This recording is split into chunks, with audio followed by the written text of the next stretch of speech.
Imagine for a moment that you're a mouse having been cornered by a cat. The cat possesses all of the advantages. There's no real battle or hunt here. The mouse is little more than a plaything at the cat's mercy. What would it take for a human to feel like that cornered mouse? Plenty of animals are large or possess claws and fangs. They can be terrifying. Humans have their mind. That's supposed to be their replacement for all these other skills and abilities.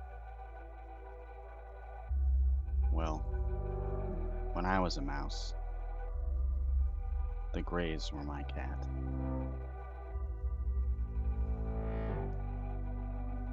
Following the initial visits, I had many more.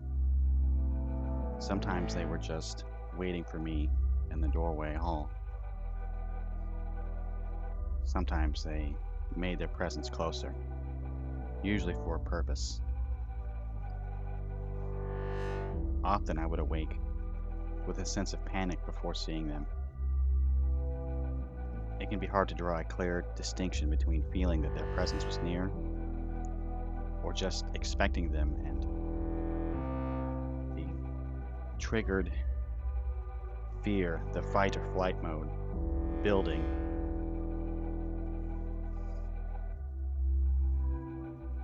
But there was definitely a feeling, like an electricity, like the air was thick, but still. Sometimes I wouldn't see them, but the familiar voice would call my name, and I wouldn't dare look. On occasion, I would awake with a feeling, but I didn't hear the voice, and I didn't see anything about.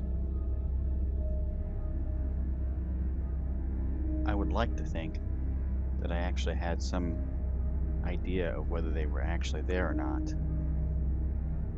or if I was just waking up and the fear gripped me. Can't really say for sure either way. Certainly cost me a lot of sleep. Waking up with the unknowing, but thinking that they were there, and wondering what to do with myself. And this led to a greater fear.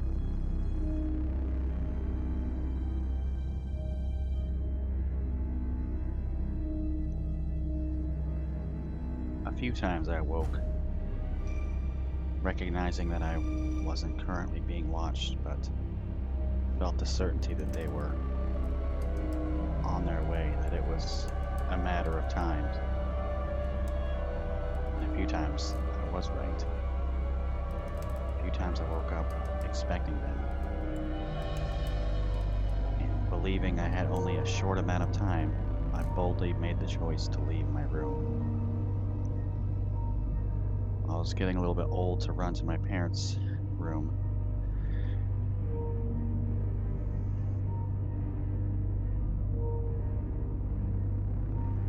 It still seemed like the safest bet for security. So I did do that a couple times. But one time, I managed to get there. All I remember is the horror, and not the kind you expect bursting into your parents' room the night.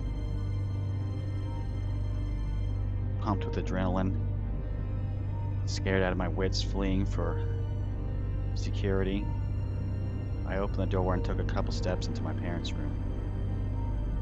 They both lay asleep, but on my mother's side, punched one of the monsters. The being's arms were at its side, but its back was arched so that its face was maybe a foot from my mother's.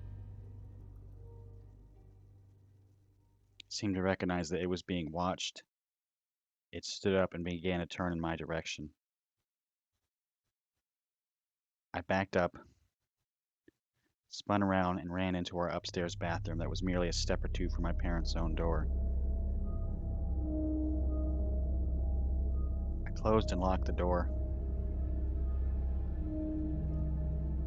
And then the voice called to me. The one that doesn't require actually speaking. I seem to think that it tried to open the door. My memory is a little bit fuzzy. I think I had the lock turned and my door on the handle, but I definitely remember holding my weight against the door. And I stayed like that for a long time before eventually I laid down with my feet against the door, using my weight to keep it closed. I slept there that night until my father awoke and knocked on the door. So that was that. Not only did I not believe that I had a safe haven, I couldn't be sure that anybody else in my house was safe. Certainly, if I couldn't keep myself safe, I wouldn't be able to protect anybody else.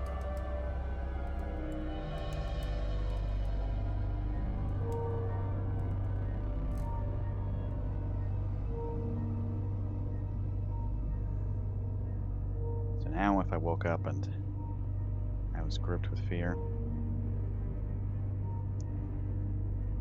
I couldn't be sure that it was here for me anymore.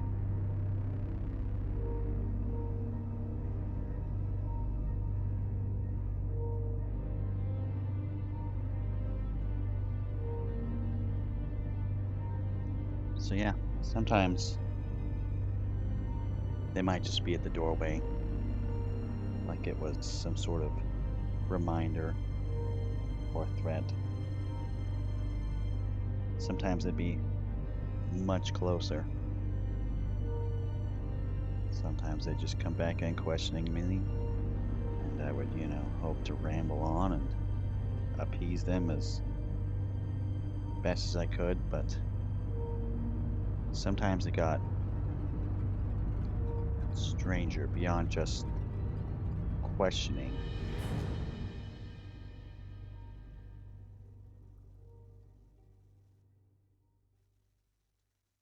I can recall one time I awoke and one of them was right next to the edge of the bed, maybe a step or two further back.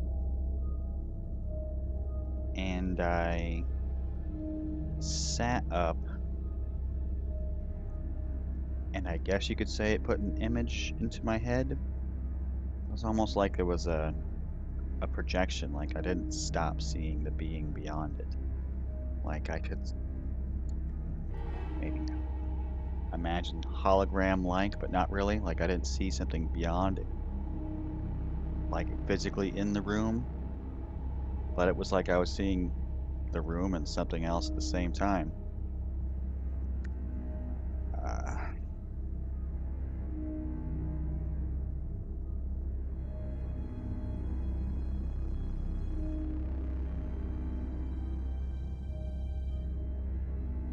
so it showed me great suffering, calamities, people horribly dying,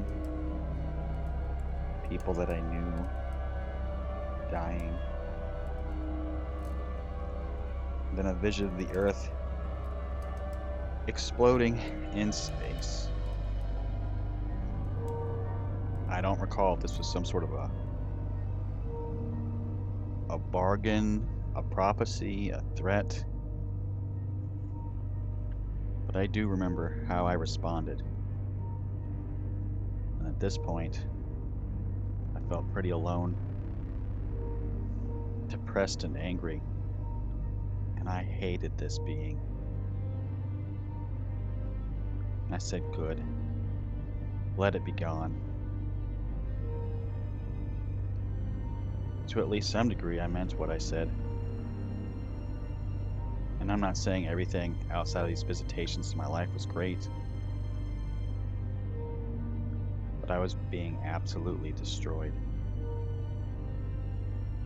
Any sense of security or blissful childhood peace had just been shredded.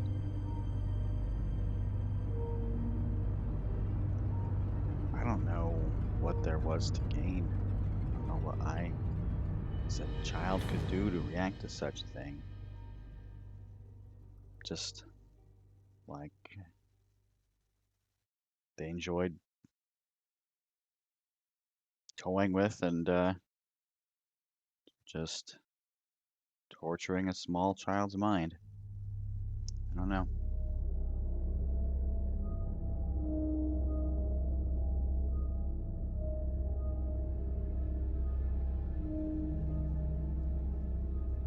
On another occasion, I did see another type of being once. I guess this thing has a name. Call it an insectoid or a mantis. Basically, it looked like a gigantic gray praying mantis. Wasn't just scaled up to be a 6 foot tall praying mantis, but really wasn't very far from that either. I don't remember if it was by itself or with the others, but it was definitely worse than the others. It seemed to be aligned with them and not something separate. We may have conversed, but I don't recall anything about it. It was frightening on a level beyond them. The other beings felt like they had a dark intention, but this thing was like being in front of a nightmare. I never saw it again, and I can't guess what the hell it was.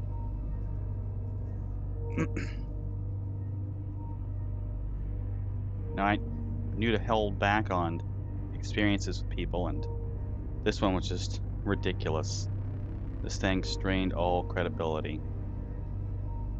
Yeah, some other time I saw, this other monster. Be like if you were a semi-respectable individual and you're telling a close confidant that you saw a ghost and also Bigfoot. Like maybe they give you a pass on one thing. Like, oh, maybe you were just seeing something. You're usually pretty reasonable. Maybe there was something to it, but if you say you saw both, you saw two things, well then maybe you're just crazy. Or a liar. I guess this mantis thing doesn't really add much anything as far as I can tell. Maybe you should just find this harder to believe. That would be fair. Like maybe the rest happened and this was just a bad dream, but I don't think so. Granted, it can be hard to trust the things that I think I did see sometimes. I guess I'm telling you that if I'm giving you these events, I'm including this extra odd thing just for the sake of giving you the complete truthfulness to it. Even if it is out of left field.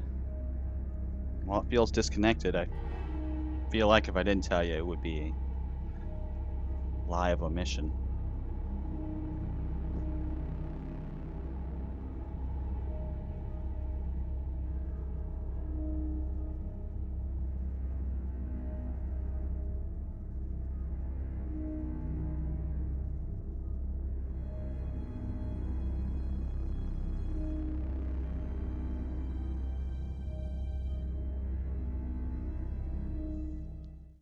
There were a lot of encounters over a 2 or 3 year stretch, and it can be hard to say when some of these were relative to each other.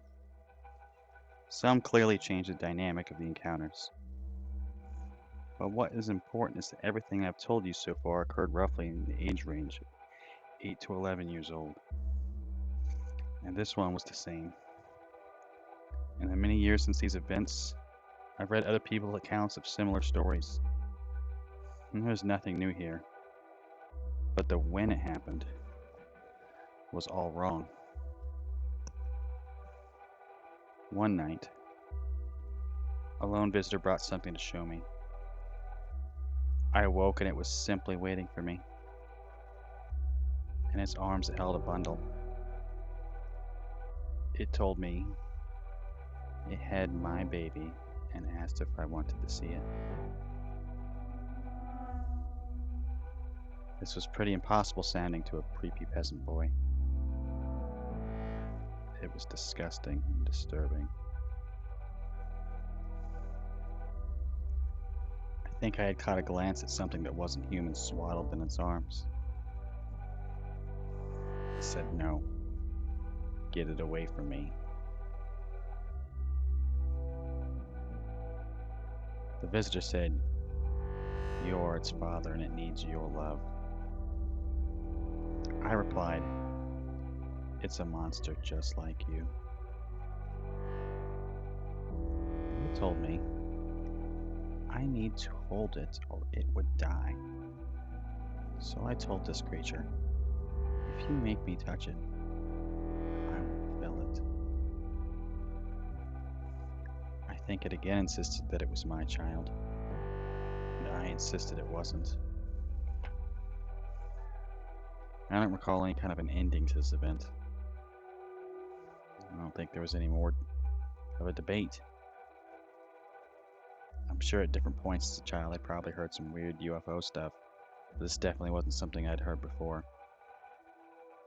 I can't imagine any possible reason for an 8, 9, or 10-year-old version of me dreaming up something as weird as this. Many years later, I would read accounts of people who claimed to be abducted, and they were telling identical stories, but their stories happened as adults, with them being abducted. I don't know what to make of weird, like, hybrid program stuff people tell. It doesn't really matter. It really doesn't make much sense for me to experience this.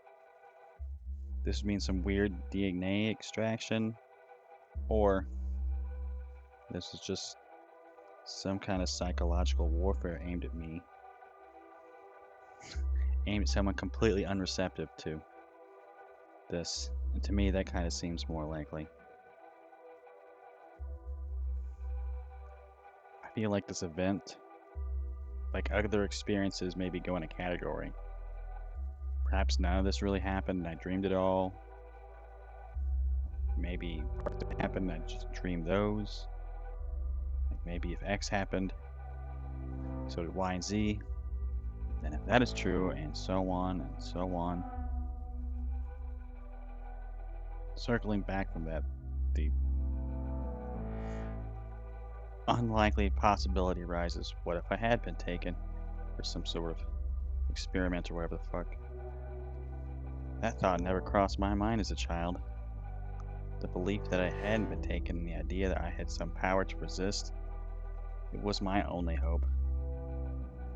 If I'd ever thought I couldn't resist, I would have completely broken. And I would have done whatever they demanded. But I didn't. And I would resist.